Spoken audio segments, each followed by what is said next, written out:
بسم اللہ الرحمن الرحیم اللہ ولی الذین آمنوا یخرجهم من الظلمات إلى النور والذین كفروا أولياؤهم الطاغوت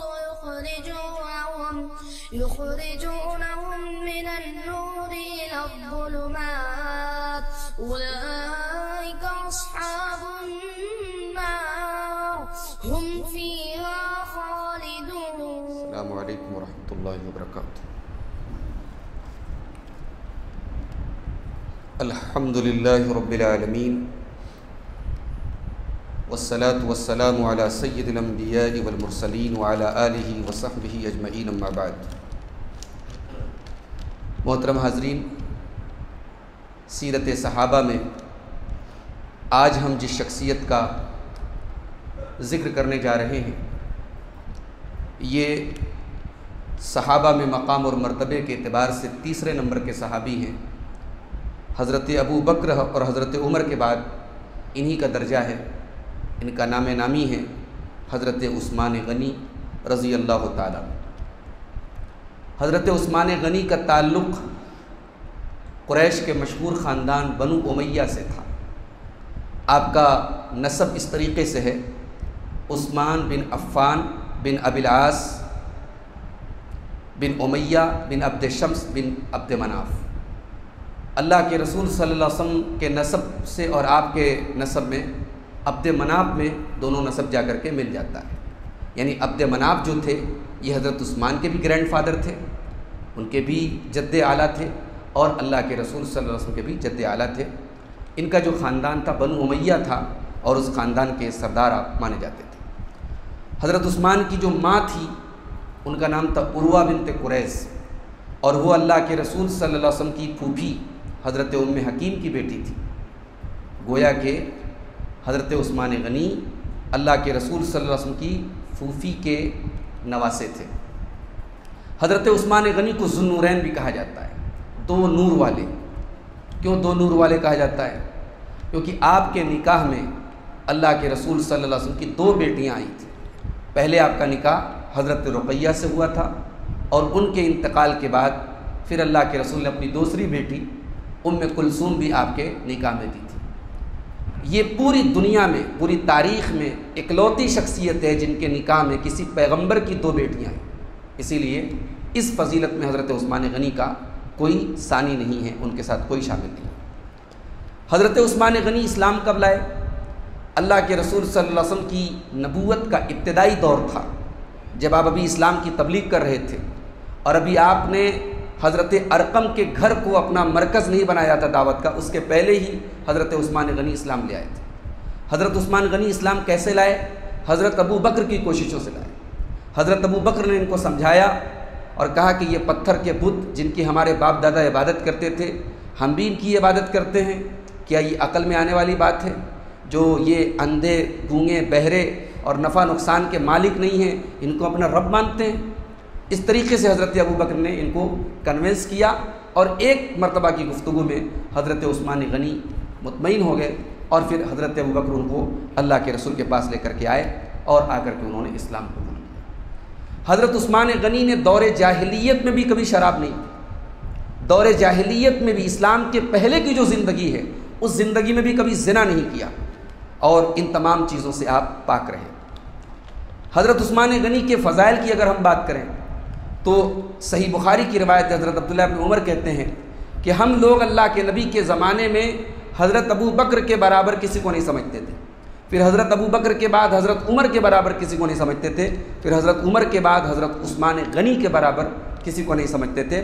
ثم نترک اصحاب رسول اللہ صلی اللہ علیہ وسلم لا نفاضل بینہم. اس کے بعد ہم اللہ کے رسول کے صحابہ کو چھوڑ دیتے تھے، پھر ہم ان کے درمیان فضیلت نہیں دیتے تھے. یعنی اس روایت میں حضرت علی کا ذکر نہیں ہے، لیکن دوسری روایتوں سے پتہ لگتا ہے کہ حضرت عثمان کے بعد جو چوتھا جو نمبر تھا صحابہ میں وہ حضرت علی کا تھا. ایک مرتبہ اللہ کے رسول صلی اللہ علیہ وسلم احد پہاڑ کے اوپر چڑھے. آپ کے ساتھ حضرت ابو بکر صدیق بھی تھے، حضرت عمر فاروق بھی تھے، حضرت عثمان غنی بھی تھے. اور احد پہاڑ جو ہے وہ حرکت کرنے لگا۔ اللہ کے نبی نے فرمایا اسکن احد، اے احد تو تھم جا، فإنما علیک نبی و صدیق و شہیدان، تیرے اوپر ایک نبی ہیں، ایک صدیق ہیں اور 2 شہید ہیں۔ اس روایت میں اللہ کے رسول نے حضرت عثمان غنی کی شہادت کی بھی پیشن گوئی دی کہ یہ شہید ہوں گے۔ ایک مرتبہ اللہ کے رسول حضرت عائشہ کے حجرے میں بیٹھے تھے، حضرت ابو بکر ملنے کے لیے آئے، اللہ کے رسول صلی اللہ علیہ وسلم بیٹھے تھے اور آپ کی ران نظر آ رہی تھی، آپ کا ازار جو ہے وہ اس طریقے سے آپ کا پیر کھلا ہوا تھا کہ آپ کی ران نظر آ رہی تھی۔ تو اللہ کے رسول صلی اللہ علیہ وسلم اسی پوزیشن میں رہے، حضرت ابو بکر آئے، پھر حضرت عمر آئے، آپ اسی پوزیشن میں رہے، پھر جب حضرت عثمان غنی آئے تو آپ جو ہے سیدھے بیٹھ گئے اور آپ نے اپنی ران کو کور کر لیا، ڈھانپ لیا۔ تو حضرت عثمان غنی آئے، اس کے بعد بات چیت ہوئی، اور جب سارے لوگ چلے گئے تو حضرت عائشہ نے پوچھا کہ آپ نے حضرت عثمان غنی کے لیے یہ اسپیشل کام کیوں کیا کہ میرے والد کے لیے اور حضرت عمر کے لیے تو آپ نے اپنی ران کو نہیں ڈھانپا، لیکن عثمان غنی آئے تو آپ نے اپنی ران کو ڈھانپ لیا، کور کر لیا۔ تو پیارے نبی صلی اللہ علیہ وسلم فرمایا کہ الا استحیی من رجل من تستحیی منہ الملائکہ، کیا میں اس انسان سے حیا نہ کروں جس سے فرشتے بھی حیا کرتے ہیں۔ عثمان غنی اتنے حیادار تھے، اتنے ان کے اندر شرم و حیا کا اتنا مادہ تھا کہ پیارے نبی صلی اللہ علیہ وسلم بھی ان کا اعتبار کرتے تھے۔ غزوہ تبوک کے موقع پر، جو کہ بڑی سخت جنگ ہے اسلامی تاریخ کی، اللہ کے نبی نے جس کے لیے اپیل کی تھی صحابہ سے کہ اس کی تیاری میں جو تعاون کرے گا میں اسے جنت کی ضمانت دیتا ہوں، حضرت عثمان غنی نے، جو واقعی میں غنی تھے اور دل کے بھی غنی تھے، انہوں نے اپنے مال کے خزانے لٹا دیے اور کافی انہوں نے دینار اور درہم لا کر کے اس موقع پر دیے تھے۔ اور اسی موقع پر ابن ماجہ کی اور ترمذی کی روایت اللہ کے رسول نے فرمایا ما ضر عثمان ما عمل بعد اليوم، آج کے بعد عثمان کا کوئی عمل اس کو نقصان نہیں پہنچا سکتا، عثمان جنتی ہیں۔ آپ نے یہ بات 2 مرتبہ ارشاد فرمائی۔ حضرت عمر فاروق نے اپنی شہادت کے وقت 6 لوگوں کی ایک کمیٹی بنائی، جس 6 لوگوں میں کون کون تھے؟ حضرت عثمان غنی تھے، حضرت علی تھے، حضرت عبد الرحمن بن عوف تھے، حضرت سعد بن ابی وقاص تھے، حضرت طلحہ تھے اور حضرت زبیر تھے۔ یہ وہ 6 لوگ تھے جن کا نام لے کر کے اللہ کے رسول صلی اللہ علیہ وسلم نے ان کو جنتی ہونے کی بشارت سنائی تھی۔ حضرت عمر نے اپنے انتقال کے پہلے ان 6 لوگوں کی مجلس شورا بنائی اور کہا کہ یہ لوگ آپس میں 3 دن کے اندر اپنا خلیفہ چن لیں۔ چنانچہ ان لوگوں نے آپس کے رائے مشورے کے بعد تیسرے دن حضرت عثمان غنی رضی اللہ تعالیٰ عنہ کو مسلمانوں کا خلیفہ چنا۔ 12 سال حضرت عثمان غنی کا دور خلافت 12 سال رہا اور اسلامی تاریخ کا بہترین یہ دور تھا، اور اسلامی فتوحات یعنی یورپ تک اسلام کا جھنڈا پہنچ گیا اور افریقہ کی آخری سرحدوں تک اسلام کا جھنڈا پہنچ گیا اور فتوحات کا ایک لمبا دائرہ اس دور میں رہا۔ اسی دور میں حضرت عثمان غنی کے دور میں پہلا بحری بیڑا تیار ہوا، یعنی سمندر کے راستے اسلامی فوج روانہ ہوئی اور سائپرس ایک جزیرہ تھا، اس جزیرے کو مسلمانوں نے فتح کیا۔ حضرت امیر معاویہ کی کمانڈ شپ میں، ان کی قیادت میں سن 28 ہجری میں جو ہے پہلا بحری بیڑا حضرت عثمان غنی کے دور میں تیار ہوا۔ حضرت عثمان غنی کو قرآن سے بے پناہ محبت تھی، پوری رات وہ قرآن پڑھتے تھے، اور ان کے بارے میں حضرت عبداللہ ابن عمر کہتے ہیں کہ اللہ تعالیٰ کا جو یہ ارشاد ہے امن ہوا قانت آناء اللیل ساجدا وقائما یحذر الآخرہ، کہ اللہ کے بہت سارے بندے ایسے ہوتے ہیں جو رات بھر سجدے میں رہتے ہیں اور قیام میں رہتے ہیں اور آخرت سے ڈرتے ہیں۔ عبداللہ ابن عمر کہتے تھے کہ اس سے مراد عثمان غنی ہے۔ عثمان غنی کو قرآن سے اتنی محبت تھی، کہتے تھے ان قلوبنا لو طہرت ما شبعنا من کلام ربنا، اگر ہمارے دل واقعی میں پاک اور صاف ہو جائیں تو اللہ کے کلام سے کبھی ہم سیراب نہیں ہوں گے، اللہ کے کلام سے ہم کبھی بھی سیراب نہیں ہوں گے۔ وَإِنِّي لَأَكْرَهُ أَن يَأْتِيَ عَلَيَّ يَوْمٌ لَا أَنظُرُ إِلَى الْمُصْحَفِ، اور مجھے ناپسند ہے کہ میری زندگی میں ایک دن بھی ایسا گزرے جس میں قرآن پر میری نظر نہ پڑے اور قرآن کو میں نہ دیکھوں۔ اسی لیے قرآن کی فضیلت میں جو سب سے مشہور روایت ہے خیرکم من تعلم القرآن وعلمہ، یہ روایت بھی حضرت عثمان غنی رضی اللہ تعالیٰ عنہ روایت کرتے ہیں۔ حضرت عثمان غنی کا جو دور خلافت کا آخری 6 سال تھا، یہ تھوڑا آزمائش والا دور تھا۔ اس دور میں عبداللہ بن سبا نام کا ایک یہودی، اس نے اسلام کا لبادہ اوڑھا، اس نے بظاہر اسلام قبول کیا اور اس نے پھر نئے فتنے اسٹارٹ کیے اور حضرت عثمان غنی کے خلاف ایک مہم چلائی، اور اسلامی سلطنت کے تمام اسٹیٹس میں، چاہے وہ مصر ہو، چاہے وہ کوفہ ہو، چاہے وہ بصرہ ہو، ہر جگہ اس نے حضرت عثمان غنی کے خلاف لوگوں کی ایک ٹیم تیار کی۔ یہ وہ فتنہ تھا جس کے بارے میں اللہ کے رسول صلی اللہ علیہ وسلم نے حضرت عثمان غنی کو پہلے سے بتایا تھا۔ چنانچہ صحیح بخاری اور صحیح مسلم کی روایت ہے، حضرت ابو موسیٰ اشعری کہتے ہیں کہ ایک مرتبہ اللہ کے رسول صلی اللہ علیہ وسلم مدینہ کے ایک باغ میں بیٹھے ہوئے تھے، اتنے میں دروازے پر کسی نے دستک دی تو میں نے جا کر کے دروازہ کھولا۔ اللہ کے رسول نے مجھ سے کہا کہ جاؤ دروازہ کھول دو اور آنے والے کو جنت کی بشارت سنا دو۔ میں نے جا کر کے دروازہ کھولا تو وہ حضرت ابو بکر صدیق تھے۔ تھوڑی دیر کے بعد پھر کوئی دروازے پر آیا تو پیارے نبی نے فرمایا ایذن لہو وبشرہ بالجنہ، آنے والے کو آنے کی اجازت دو اور جنت کی بشارت سنا دو۔ تو پھر میں نے جا کر دروازہ کھولا تو حضرت عمر تھے۔ پھر تیسری مرتبہ جب کوئی دروازے پر آیا تو اللہ کے رسول صلی اللہ علیہ وسلم نے فرمایا ایذن لہو بالجنہ وبشرہ بالجنہ، و آپ نے فرمایا کہ آنے والے کو جنت کی بشارت سنا دو اور اسے بتا دو کہ ایک مصیبت آنے والی ہے، ایک آزمائش آنے والی ہے اس کے اوپر۔ تو کہتے ہیں کہ جب میں نے جا کر کے دروازہ کھولا تو وہ عثمان غنی تھے، اور جب انہوں نے سنا کہ میرے اوپر کوئی آزمائش آنے والی ہے تو حضرت عثمان غنی نے کہا اللہ المستعان، اللہ سے میں مدد طلب کرتا ہوں، اللہ میری مدد کرے گا۔ اسی طریقے سے ابن ماجہ کی روایت ہے، حضرت کعب بن عجرہ کہتے ہیں کہ ایک مرتبہ اللہ کے رسول نے فتنوں کا ذکر کیا کہ میرے بعد بہت جلد فتنے پیدا ہونے والے ہیں۔ اس کے بعد حضرت کعب بن عجرہ کہتے ہیں کہ ایک صاحب وہاں سے گزرے جو سر جھکائے ہوئے تھے، تو اللہ کے رسول نے فرمایا کہ ھذا یومئذ علی الہدی، یہ جو جا رہے ہیں نا یہ اس وقت حق پر ہوں گے، یہ ہدایت پر ہوں گے۔ تو حضرت کعب بن عجرہ کہتے ہیں میں اچھل کر کے گیا اور میں نے جا کر کے دیکھا وہ کون ہیں، تو میں نے دیکھا وہ عثمان غنی تھے۔ میں نے آ کر کے واپس اللہ کے رسول سے کنفرم کیا کہ کیا آپ عثمان غنی کی بات کر رہے ہیں؟ آپ نے فرمایا کہ ہاں میں انہی کی بات کر رہا ہوں۔ تو عثمان غنی رضی اللہ تعالیٰ عنہ کے خلاف ایک فتنہ پیدا ہوا، اور پھر ایک وہ وقت آیا کہ جب صحابہ کی بڑی تعداد حج پر گئی ہوئی تھی اور مدینہ کے اندر تھوڑے سے لوگ تھے۔ اس موقع پر 1000 کے قریب ان بلوائیوں نے مدینہ کو اپنے کنٹرول میں لے لیا، اور حضرت عثمان غنی رضی اللہ تعالیٰ عنہ کے گھر کو انہوں نے گھیر لیا، ان کا محاصرہ کر لیا۔